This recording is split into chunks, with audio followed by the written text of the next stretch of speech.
what sorry, excuse me, what is wrong with us? You know, it is really beyond humiliating to live in this atmosphere where people are just funneled and marinated in this hatred. And we would not be in a state of fascism if it was not for the Indian media. I mean, we all hear about the horrors of Donald Trump. Donald Trump ought to lose the elections. He's a white supremacist, racist, but he does press conferences. The press covers it, it criticizes him, it eviscerates him. What is wrong with us? It is such a shameless media. I'm sorry to have to say this here. I don't know how many of you represent the mainstream media, and I know that people who are here are not the problem. The problem is the people who advertise on those channels and the anchors who run those channels. They are the most despicable human beings on earth today. Really, they are beyond disgusting.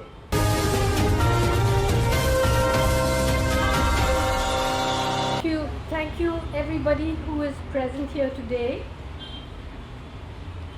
Every time I speak at this press club, beyond this group of real people, I see the ghosts of people who even in recent times would be here at this table with us. The ghosts of all of them who are today in prison. People who have spoken up. Recently, in fact yesterday, when someone sent me a draft of this press conference, they said a group of eminent people will address the press, and I said there are no more eminent people in this country. Everybody is fair game, you know. Everybody is now on the list or on the waiting list or on the reservation against cancellation list. And so I don't know who the next lot of people who will be here speaking to you when this lot have probably been dealt with. So I do want to salute all those people who have stood up and who are today behind bars. The people from Bhima Koregaon, the people, the lawyers, the academics, the professors, the journalists, the students, the anti-CAA activists, all of them. So before we even start to think of what has happened to our country, just look at, just brief at the brief history of us after independence. After independence, after we were given a constitution for the first time in the history of this civilization, this caste-based, social hierarchical civilization, for the first time we had a legal document that said all Indians are equal. This is a very, very, very important thing. And today this constitution has been rendered useless. As Yogendraji said, the police, the politicians, and even, I'm afraid, the judges in our courts are reading a different constitution from the one that we know and we were taught.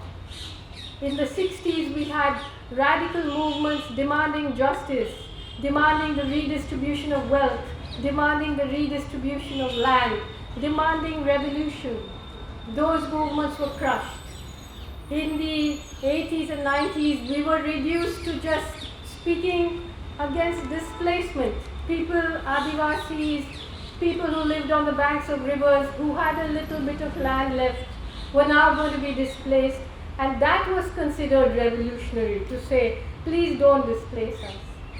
Now we are reduced to begging for our citizenship and even begging not to be just mass incarcerated in prison.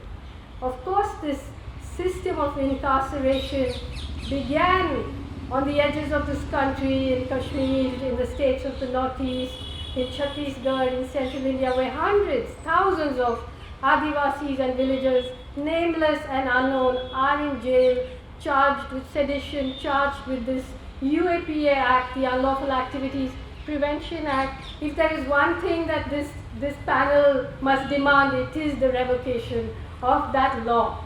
Because that is not a law. That is just a loose collection of words which allows a state to to charge anyone with anything and imprison them for months and years together. That law, if it is not repealed, any amount of protests are not going to help us. We saw, and I have spoken before about CAA, NRC, and NPR. If you go to Assam and if you see what has become of people, how much suffering those laws have brought, and the idea that they are planning to promulgate them in this part of the rest of the country. As we know, the only time before that a state has said that citizens will only be citizens provided they give us a set of documents that the state approves. That was done in 1935 in Nuremberg, in Nazi Germany. What it does is it makes us all illegal until we can prove ourselves to be legal. So this is cutting the ground from under the feet, especially of Muslims and especially of Adivasis and Dalits and poorer people who do not have documentation.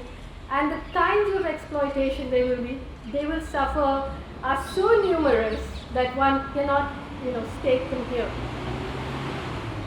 Now, if you just look carefully at what happened in Hatras, what happened in Hatras shows you the rot, that every organ in this country is rotten.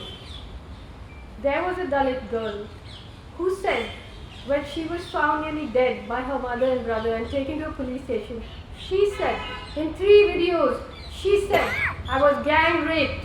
I was gang raped by these men. She told them, he told you their names. You know the caste they came from. Yet the police did not register a case. She was taken to hospital. The doctors did not examine her for rape. They all started only looking at the strangulation wounds.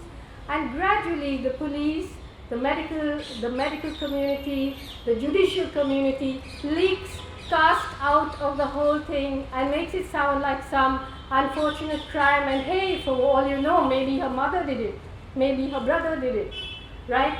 They blame the victim again.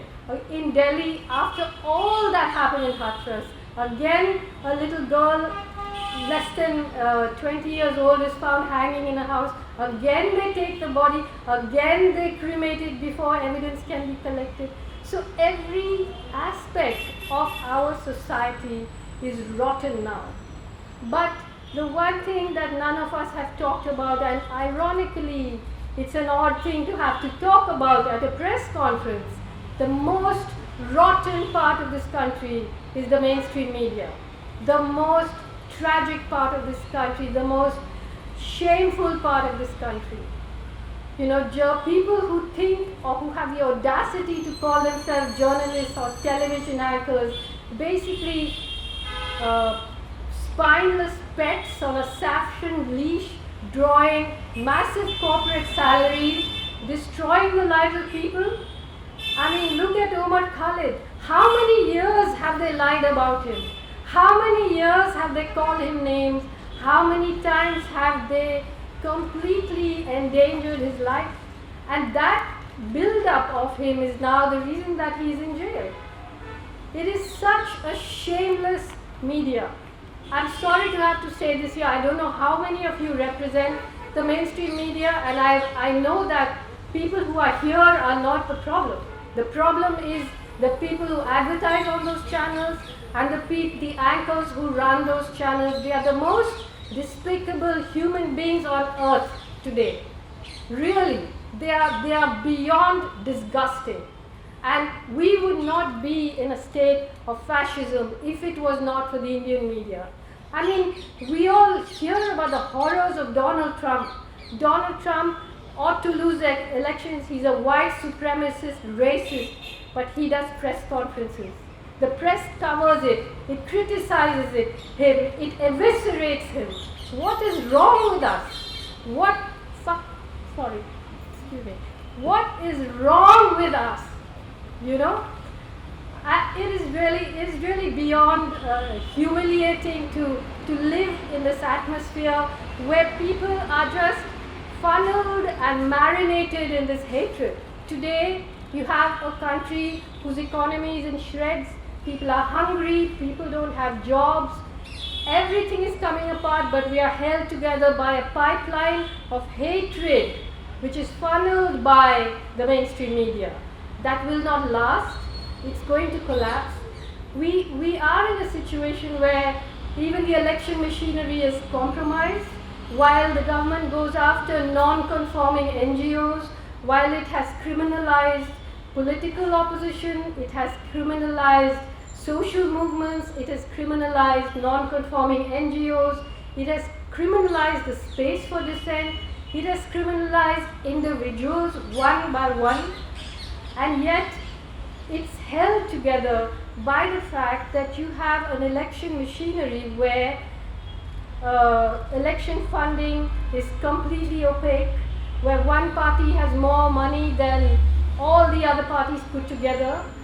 An election is like watching the BJP, the Ferrari of the BJP, compete against a few broken bicycles, and we call ourselves a democracy. We are a one-party democracy, which is an oxymoron. In other countries, and even in India, we have seen very contentious elections. We have watched political parties fight each other in very unfair ways. That's fine. But today we are in a situation where we have a ruling party that does not want an opposition to exist. So all political leaders from other parties are either being blackmailed with or threatened with ED and so on. And so eventually you have an opposition, or they try to have an opposition that is the kind of opposition that they want, that can't say very much but occupies that space and continues that theatre. So today, the only good thing that is happening is it is unsustainable. This is unsustainable. It isn't possible for this to continue. So you are seeing one by one individual judges, individual chief ministers, individual politicians slowly come up to realize it is not possible.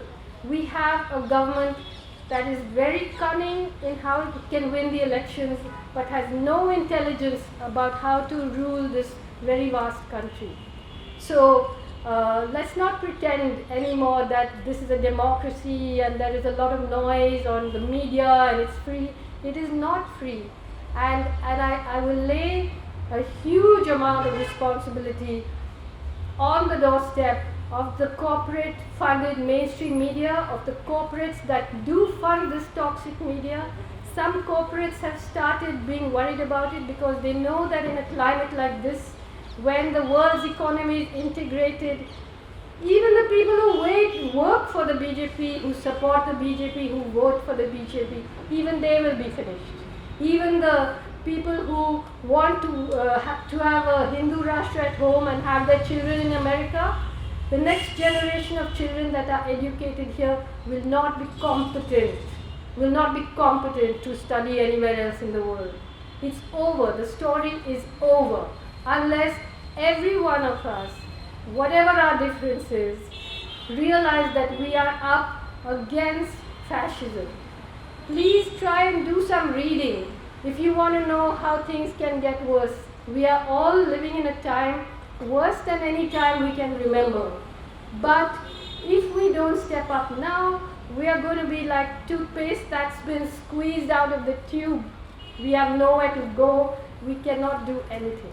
So every one of us, whether you're a judge, whether you're a politician, whether you're a writer, whether you're a student, whether you're a small magistrate, whatever you are, the time to stand up is now. Thank you, ghosts, for listening. Bye.